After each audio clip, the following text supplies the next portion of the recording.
உடனே இவனை எப்படியாவது வனவாசத்திற்கு அனுப்ப வேணும் என்று இந்த மந்திரியானவன் அவன் அரண்மனைக்கு ஓடி வந்து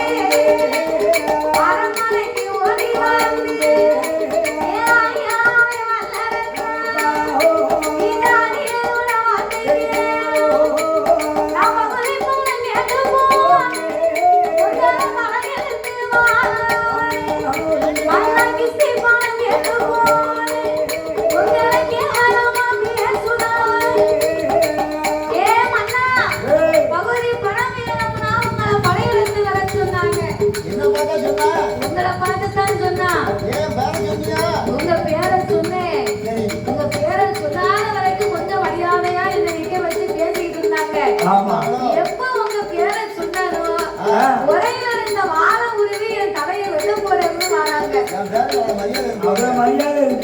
அவளுக்கு யோக்கியமா இருக்க அதனால நான் தலைவரத்துலே தம்புரா முன்னியம்னு ஓடி வந்துட்டேன். இதுக்கு மேல நீ பகுதி பணம் கேட்டு வந்தீங்கன்னு வச்சுக்க உதப்புலி உன்னை தலைப்புலியே கொடுத்துருவேன். அதனால இனிமே என்னால நான் பகுதி பணம் வாங்க போக முடியாது.